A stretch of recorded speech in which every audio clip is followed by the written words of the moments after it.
chaotic scene in the latest flashpoint in the Donald Trump campaign to win the White House. A concern for safety Trump's campaigning in Chicago, forcing the GOP frontrunner to call off his campaign rally. What the tough-talking billionaire is saying about it. Here's ABC's David Wright. Tonight in Chicago, a college campus suddenly erupted. Police and protesters doing battle because political tensions have reached a boiling point. It all started inside the University of Illinois Pavilion, where 10,000 or so people had gathered to see Donald Trump, not all of them Trump supporters. Then an abrupt announcement. For the safety of all the tens of thousands of people that have gathered in and around the arena, tonight's rally will be postponed until another day. Thank you very much for your attendance, and please go in peace. Instead, all hell broke loose.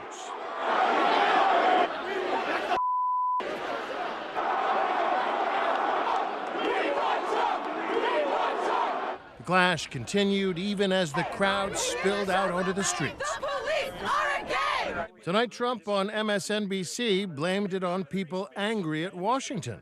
We have a country that's so divided that maybe even you don't understand. I've never seen anything like it.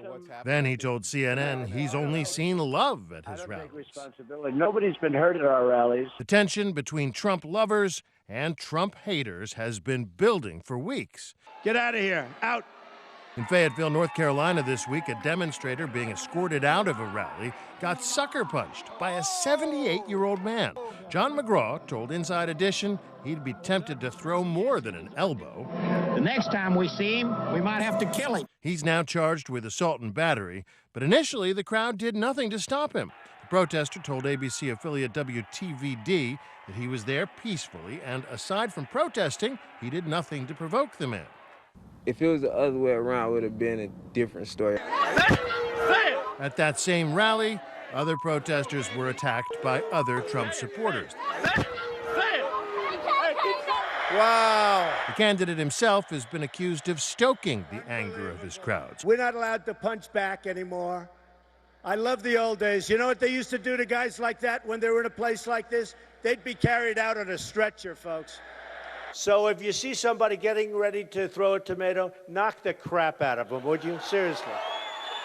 I'd like to punch him in the face, I'll tell you. But at this week's CNN debate, Trump rejected the idea that he is in any way to blame. I will say this. We have 30,000 people. You've seen it yourself. People come with tremendous passion and love for the country. And when they see protest, in some cases, you know, you're mentioning one case, which I haven't seen. I heard about it, which I don't like. But when they see what's going on in this country, they have anger that's unbelievable. Trump's opponents are making hay over this. Earlier today, Marco Rubio accused Trump of inciting the crowds. There's only one presidential candidate who has violence at their events. And I do think Donald needs to realize and take responsibility for the fact that some of the rhetoric he has used could potentially be contributing to this environment that is growing increasingly disturbing for a growing number of Americans. Tonight, Ted Cruz called it a sad day for political discourse. When you have a campaign that affirmatively encourages violence, when you have a campaign that is facing allegations of physical violence against members of the press, you create an environment that only encourages this sort of nasty discourse. But tonight, Trump insists he's the victim. All of the Trump supporters have been really treated unfairly because First Amendment says we have a right to speak. I mean, we have a friendly rally. We have a right to speak, and we were stopped from having that right of freedom of speech.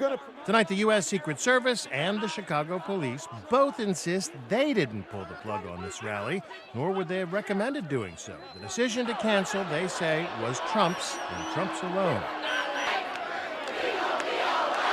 The protesters did accomplish what they set out to do. The guy who was pulled off that podium spoke with ABC's Chicago affiliate, WLS, before the whole thing kicked off. I can't speak for anybody else, but the hatred, the bigotry, the racism that he has promoted is going to get a great interruption by a lot of people who are very upset at his agenda. Tonight, campus police ended up separating the two sides. The Trump supporters contained in a parking garage, the protesters outside. Come down here! Keep in mind, this was just a Trump rally. The GOP establishment is now talking openly about contesting a Trump nomination at this summer's National Party convention. The last time that happened was in Chicago, 1968, and it looked like this. Look familiar? In 1968, America seemed on the verge of a civil war. Tonight, the Republican Party sure does. I'm David Wright for Nightline in New York.